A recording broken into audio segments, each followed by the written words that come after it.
Salut! Alors aujourd'hui dans cette vidéo, on va voir ensemble comment faire sa première impression 3D. Alors une fois qu'on a monté l'imprimante, la Creality CR10, bon bah comme on a vu dans la vidéo précédente, il y a des petites pièces qu'on va imprimer et puis qu'on va installer sur l'imprimante. Bon, et ben on va voir ensemble quels sont les préparatifs à faire avant la première impression, quel logiciel il faut installer pour faire ces impressions et puis comment trouver les pièces. Alors déjà, première chose, on va se rendre sur le site Thingiverse, voilà, donc thingiverse.com. Et puis, donc en fait, Thingiverse, c'est un site de partage open source, c'est-à-dire que tout le monde va mettre les plans de ce qu'ils ont fait sur ce site, et puis sera libre de droit pour l'utilisation. Donc ici, on va faire une petite recherche, on va mettre Creality CR10. Voilà, Creality CR10. Et là, il va nous trouver plein de petites pièces qui ont déjà été créées pour la Creality CR10. Et on va en prendre une ensemble. Voilà.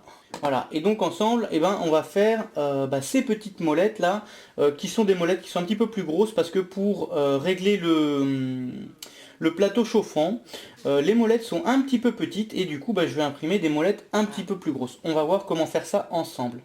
Alors donc là j'ai choisi ce modèle. On va aller voir en dessous. Qu'est-ce qu'on a? Voilà, donc on a les trois types de modèles. Moi je vais prendre celle-ci. Donc ici CR10 leveling noc.stl. Donc ça va être un fichier STL, voilà. Voilà, et donc là il me met un petit message comme quoi je ne peux pas ouvrir le .stl, tout simplement parce que je n'ai pas encore sur cet ordinateur installé le logiciel Cura. Donc on va installer le logiciel Cura, on va le paramétrer pour la Creality CR10 et ensuite on mettra ce fichier qu'on vient de télécharger dans le logiciel Cura pour faire le fichier qu'on ira ensuite imprimer. Alors, voilà, donc petite recherche, on arrive sur le site ultimatemaker.com et puis on a Ultimate Maker Cura 3.1 Download for free. Voilà, on va télécharger ce fichier. Le lien pour accéder à ce site internet sera dans la description. Je vais utiliser Cura pour des projets personnels. Hop. Donc des projets personnels qui seront pour la maison. Il me demande de sélectionner mon imprimante 3D. Il n'y a pas la Creality, donc on va mettre hauteur. CR10. Application. Concevoir des modèles. Ensuite, donc on choisit son pays ici, son prénom, son nom, son email, on met I agree et puis download. Voilà. Et magie du montage, le téléchargement est déjà terminé. Maintenant, on va faire ouvrir. Ok. Et on va, voilà, on accepte la licence. Tac, j'accepte. Ça, je sais pas trop, je sais juste que voilà, et on va mettre des fichiers en .stl. Donc du coup, celui-là, il faut qu'il soit coché. Après, 3MF, OBJ, X3D, ça, je sais pas. Donc on va laisser comme ça. Et maintenant, il va faire son installation du programme sur l'ordinateur.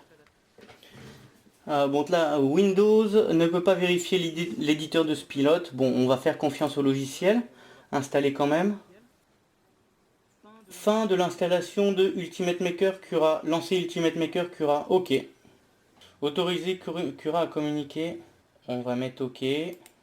Alors en fait, pour comprendre un petit peu l'utilité de ce logiciel, Cura est ce qu'on appelle un slicer. Donc un slicer, en français, c'est un logiciel qui va faire les couches. C'est-à-dire que notre objet, il a été dessiné. Il a un format en .stl et maintenant qu'on a donc cet objet dessiné avec un format en .stl, on va le mettre dans Cura et Cura, lui, c'est le logiciel qui va dire cet objet qu'on veut imprimer, on va définir par exemple une épaisseur de la paroi extérieure de 2 mm, un remplissage à 15% en nid d'abeille, et puis On va aussi mettre un petit support pour des parties qui sont dans le vide. On va mettre un plateau chauffant à 60 degrés.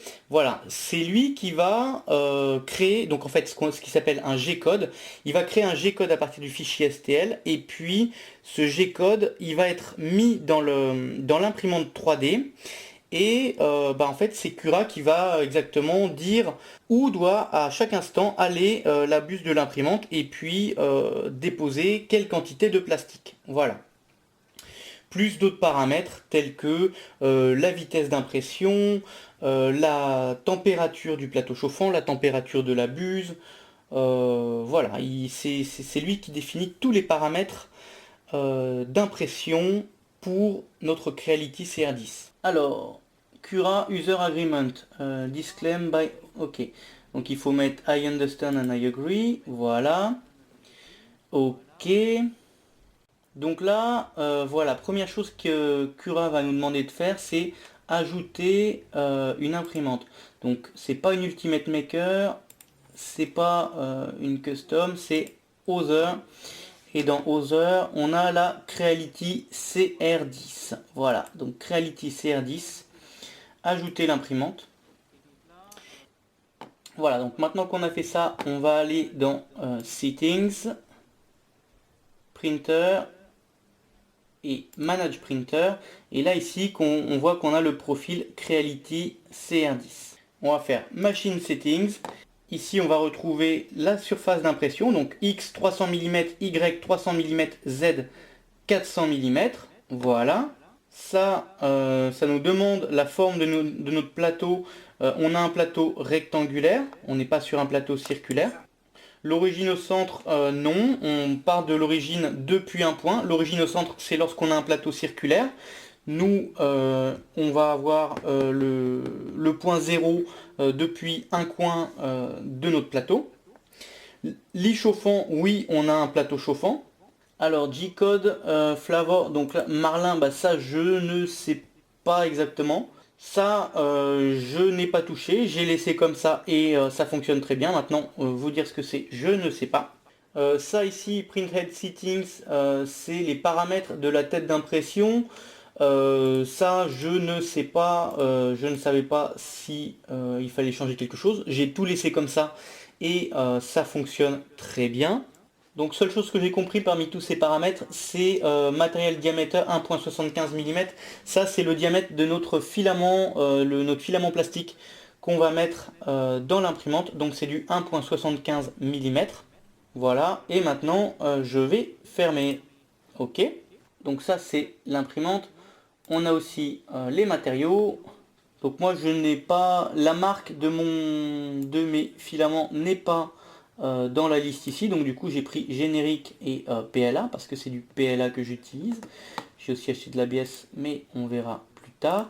Et du coup ici on va avoir la densité en grammes par centimètre cube, le diamètre de notre filament 1,75 et ici filament de cost. Donc là on va mettre le coût, c'est à dire que moi ma bobine m'a coûté je crois 22 euros. Ok. Et 22 euros, c'était une bobine de 750 grammes. Ok. Donc ensuite, il nous dit, en fonction de ces deux informations, que la longueur de la bobine est 251 mètres et que du coup, chaque mètre imprimé coûte 9 centimes d'euros. Et ensuite, c'est intéressant parce que lorsque je vais définir ma pièce derrière dans le logiciel Cura, et en fonction du remplissage, il va définir une quantité de filament plastique qu'il va utiliser et puis il va me dire la pièce va me coûter tant d'euros en plastique. Donc ça c'est quand même assez intéressant. Voilà, donc ça maintenant, hop, on va fermer. Voilà, et donc là ici dans profil, on va voir qu'on a plusieurs types de profils. On a un profil extra fin, fin, basse qualité, qualité brouillon. Donc on va sélectionner un profil. Voilà, donc là on est sur Draft Quality, brouillon, ok. Manage profil, ok. Donc ce profil qu'on a, on va le dupliquer. Et voilà, moi je vais l'appeler profil Voilà. Et dans ce profil que j'ai créé, je vais mettre tous les paramètres qui correspondent à mes impressions, les paramètres que j'ai déjà utilisés et qui fonctionnent très bien. Voilà, ok, on ferme. On va aller chercher le fichier STL qu'on a téléchargé tout à l'heure sur Thingiverse, voilà, ouvrir. Et puis là, voilà, on va avoir une petite molette comme ça. Voilà, donc là, maintenant, on a notre fichier STL qui est ici. Et puis, donc maintenant, on va paramétrer notre profil. Donc, printing setup, on va sur custom.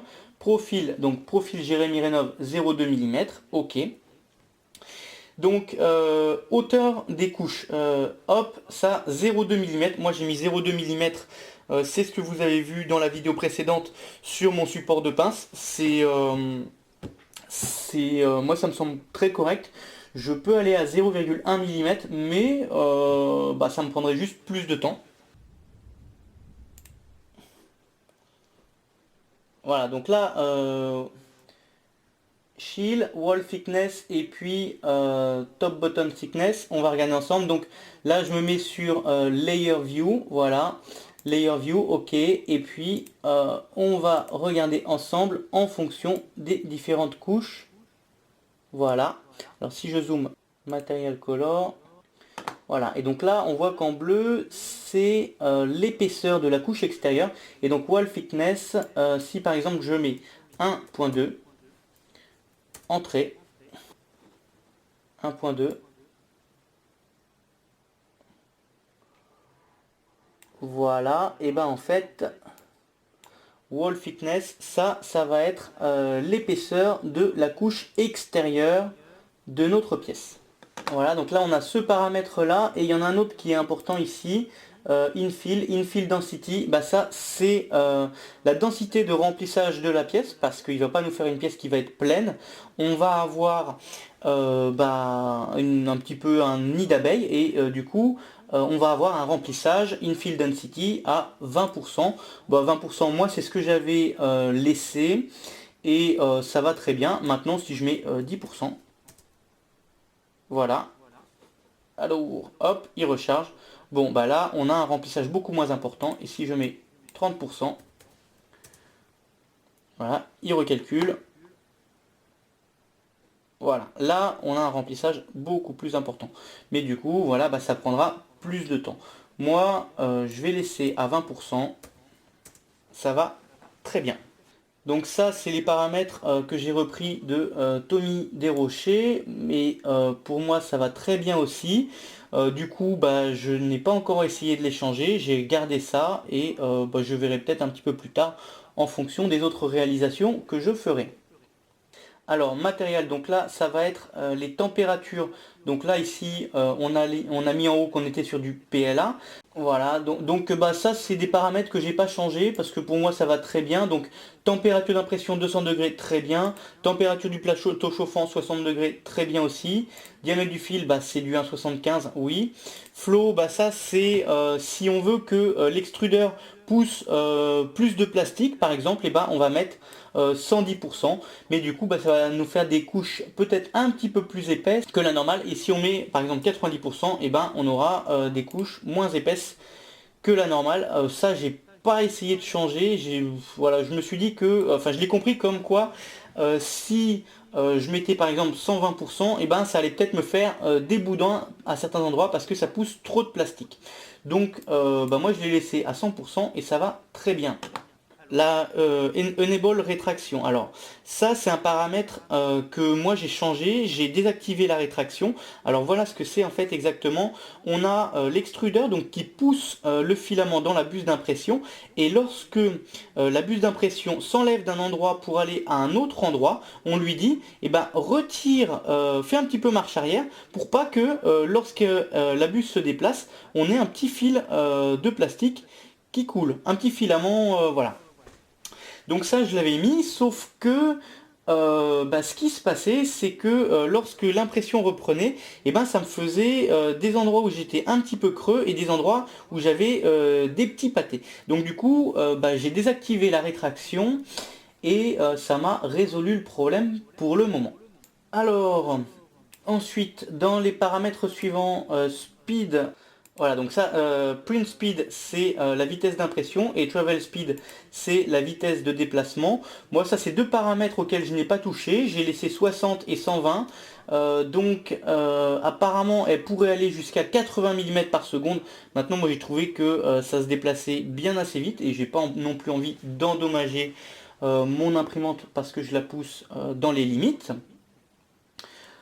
Print accélération, travel accélération, print jet, travel jet, ça c'est des paramètres auxquels je n'ai pas touché parce que je ne sais pas ce que c'est.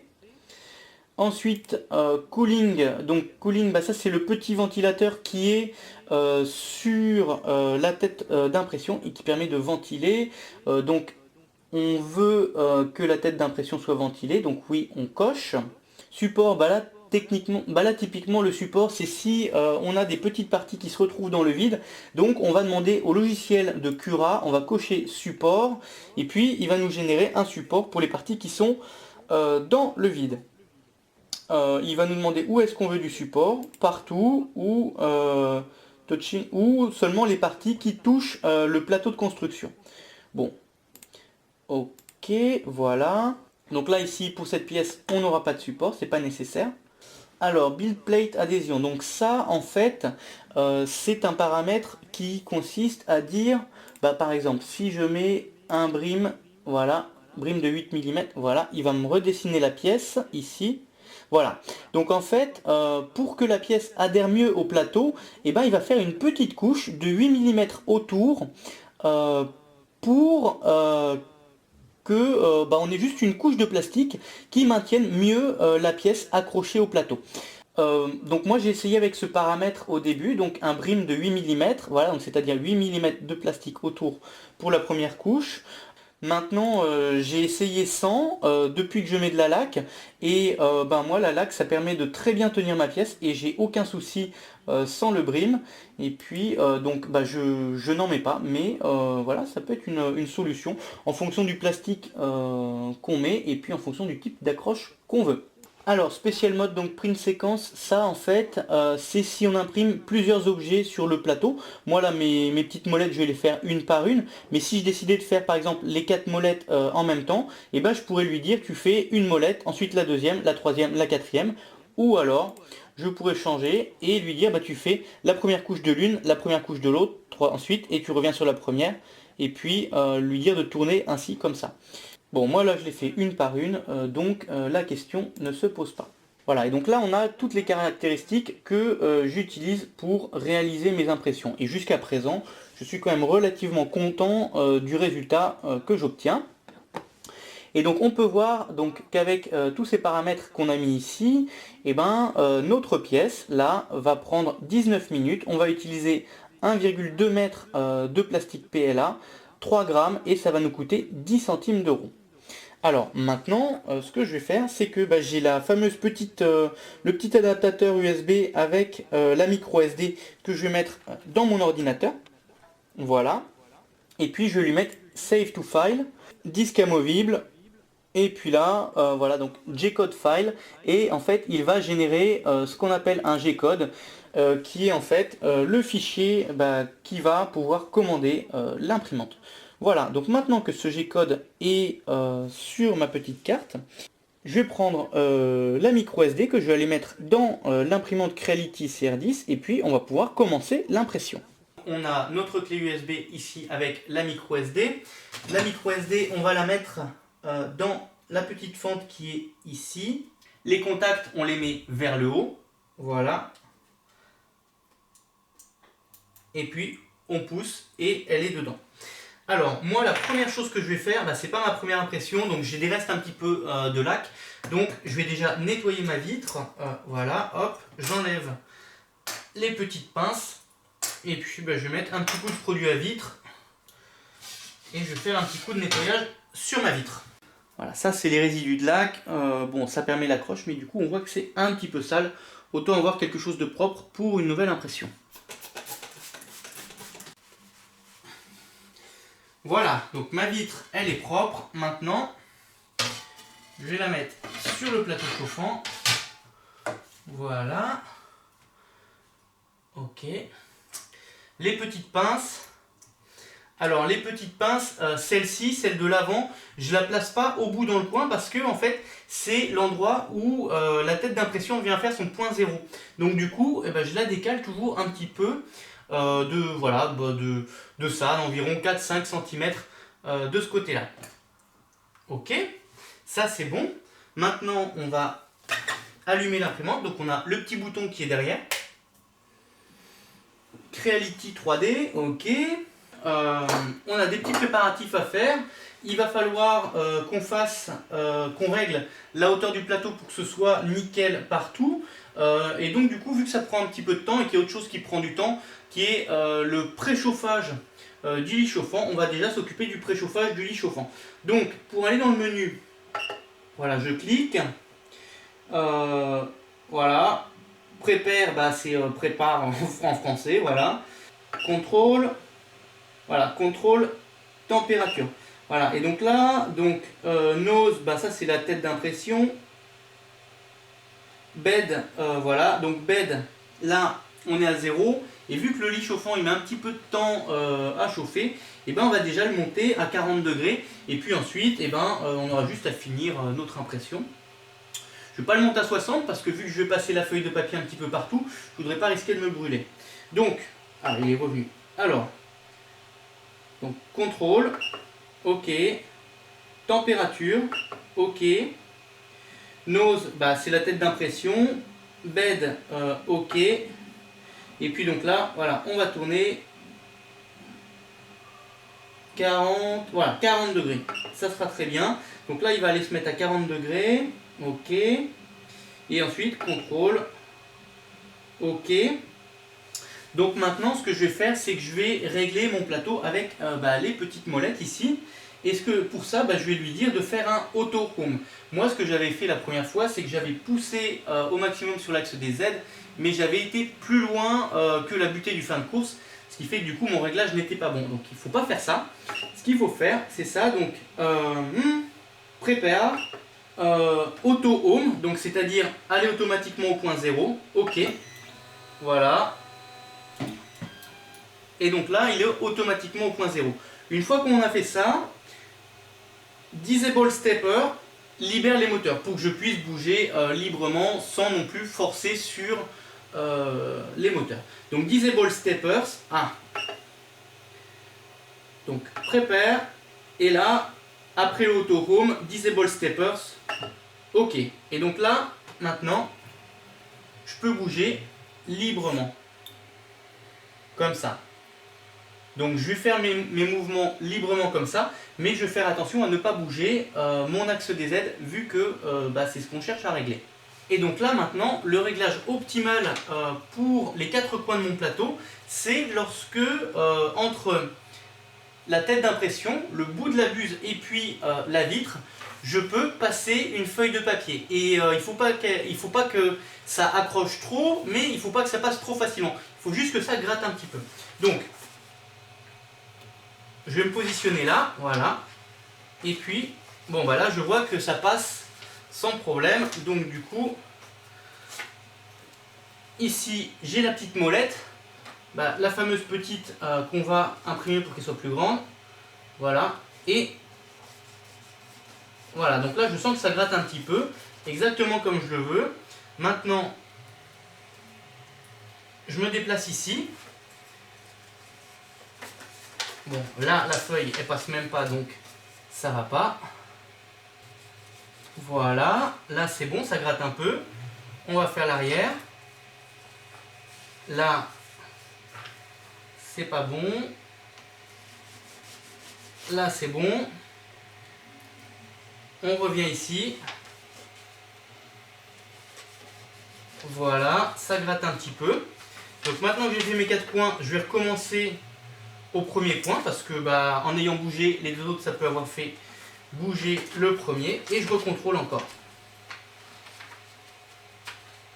Bon, un petit coup, un tout petit coup, ok. Voilà. Là, ici, on est bon. Ici, on est bon. Et ici, on est bon. Voilà. Et donc là, maintenant que j'ai fait ça, je retourne dans le menu, Prepare. Voilà, je descends, prépare, et puis Auto Home revient au point zéro. Donc hop, le fin de course, l'autre fin de course, et là, donc il est au point zéro. Maintenant, il est prêt à commencer mon impression. Donc, maintenant que j'ai fait ça, je vais aller voilà, dans le menu, je descends, Print from SD. Paye ton accent anglais. Ok, donc imprimer depuis la SD. Ok. Donc là, il trouve rien, donc on va lui faire refresh. Voilà. Et donc là, maintenant, CR10, 10, 20, level. Voilà. Et bah c'est le tout premier. Donc celui-là, et hop, je vais lancer. Donc là, maintenant, le plateau, il est à 40 degrés. Là, il a une consigne à 60 degrés. Donc il va monter de 40 à 60. Et puis, il va monter la tête d'impression de la température ambiante, 20 degrés, jusqu'à les 200 degrés qu'on avait paramétré précédemment dans Cura. Peut-être une petite vérification à faire aussi, vu que cette bobine, elle s'en mêle un petit peu, je vais regarder si j'ai pas 2-3 petits nœuds, ce qui est le cas, au moins sur 1,20 m de fil, vu que c'est la distance, c'est la longueur de fil dont on a besoin pour imprimer notre petite molette. Et donc là maintenant, pendant qu'il monte en température, je vais prendre ma petite laque et ici, je vais mettre un petit coup de laque sur mon plateau. Et c'est tout.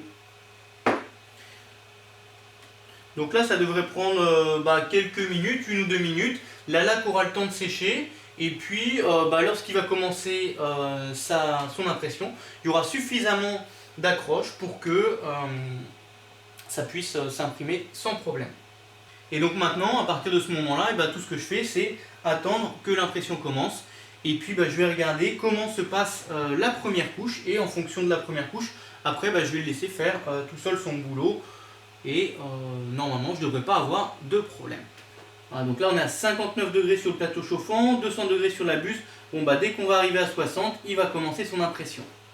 Et il y a une chose que je fais toujours, voilà, c'est qu'il y a un petit peu de plastique qui coule depuis la buse lorsqu'il va se déplacer pour aller imprimer. Et donc ce petit plastique là, je le prends et je l'arrache.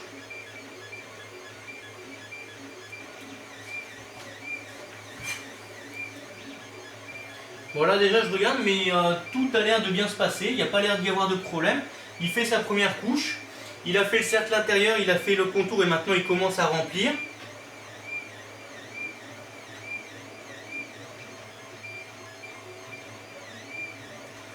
Et puis alors ici en fait on peut voir la progression de l'impression. Et puis on a aussi un autre indicateur qui est le Z+, donc 0,4. Donc là ça veut dire que 0,4, vu qu'on fait des couches de 0,2 mm, et là il est déjà passé à la deuxième couche. Donc il est à 0,4 mm de hauteur. Voilà. Je me souviens plus de l'épaisseur de la pièce, mais du coup en regardant le Z on peut avoir un petit peu une idée de la progression de notre pièce. Aussi, si jamais on a un problème, je sais pas moi, le fil qui se bloque ou quelque chose, il nous suffit d'aller dans le menu et puis pause print, hop, et il met son impression en pause. Je sais pas, moi on a un fil qui bloque, on a besoin, voilà, print pause et puis resume print, on a juste à recliquer et il reprend l'impression.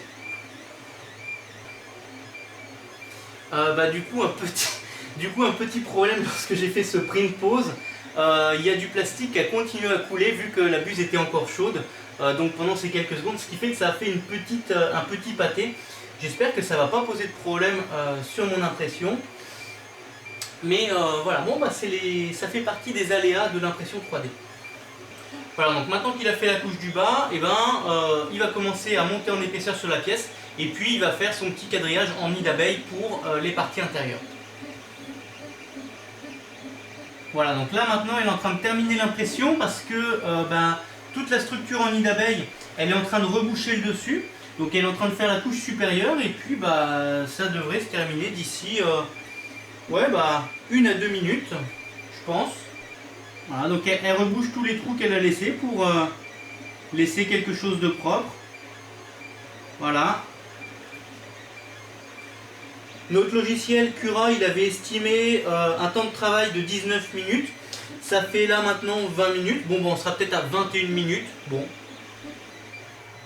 Voilà. Et ça y est, elle a terminé son impression. Pof. Elle va se mettre sur le côté. Et maintenant, voilà, ma pièce, elle est toujours collée. Mon plateau est à 60 degrés, donc je sais pas si je... Ouais, c'est chaud. Ça va, mais c'est pas brûlant, mais c'est chaud. Donc je vais prendre maintenant ma petite spatule. Et puis je vais décoller ma petite pièce. Voilà. Hop. Et ma petite pièce, et voilà, elle ressemble à ça. Encore pareil, le seul petit défaut, c'est ce petit fil de fin. Je sais pas si on le voit là. Ouais, voilà. Ce petit fil de fin qu'on voit là. Bon hop, voilà, j'enlève mon petit fil de fin. Et sinon, la couche arrière, elle est comme ça, toute brillante parce qu'elle était sur le plateau. Et puis la couche avant, elle est comme ça. Et puis, voilà, j'ai plus qu'à maintenant venir positionner ces roulettes ici, comme ça. Donc j'en ai encore 3 autres à faire. Mais quand je dis que c'est juste impressionnant la manière dont ça fonctionne, on a été chercher le modèle ensemble, on a mis les paramètres ensemble, on a lancé l'impression ensemble, et voilà le résultat. Donc moi je suis impressionné par cette machine. Et puis sinon, concrètement, lorsqu'on a terminé son impression, il y a le petit bouton on-off derrière, et on appuie sur off, et puis voilà, elle s'éteint, et c'est tout. Voilà, donc j'espère que cette petite vidéo sur l'impression 3D pourra vous aider pour vos projets. Si vous avez besoin d'informations, tous les liens sont en dessous dans la description. Je vous souhaite bon courage, et puis je vous dis à plus tard. Salut! Hop. Voilà. Donc ça vient dedans, et ça s'emboîte juste parfaitement. Hop. Nickel. Et puis voilà, du coup, ici maintenant, ça vient comme ça.